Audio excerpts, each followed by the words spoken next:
Uthole isibindi nokungabi igwala nokungaba yiva ukuthi uma uyindoda wabeka lesabelo esinaso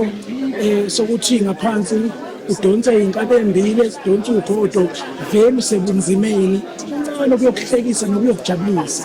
Sithi lena namhlanje sibuhlungu makufika lesikhathi sokuthi umntwana akhothame asazi singathini ukuthi ube siyazenzela ngabe sinxusa uNkulunkulu ukuthi emndenini wakhe noma ugogo nje noma yimuphi kube khona umuntu oyofana naye umuntu okwazi ukuma umuntu okwazi ukukholela umuntu onesibindi umuntu oqotho umuntu omentweni la abantu bengani khona kuningi esikufundile ukuthi ukuthina nokuzulu nolimi lwethu akasifundise lona kukhulu esikufundele kumntwana silimele kakhulu sibona ngathi sembethe ingubo sizwa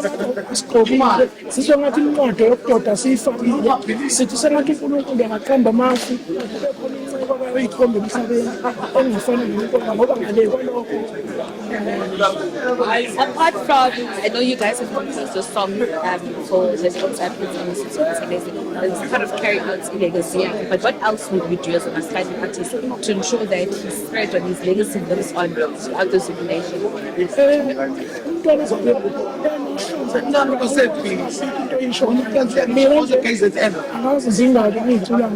Ngaqala ngenye ethi saluphusha ayinona wemntwana kwaPhindangene soluthwala salubambasela lapho kuzani senza ingoma emnandi kakhulu sinayo ukuthi siyambona ukuthi siqhamile asikenento sihlonipha abanye sathi soyikhipha ingoma kanti silate nangokufika sekhothamela sesiyidedela ngithi namba simhlonipha ngomfelelo hayi ngoba ukuthi siyambuluza ukuthi sithi hayi ukwenza kahle ngoba owaziwe wonke umuntu omaziyo ukuthi wenzeni emhlabeni South Africa yonke jikelele.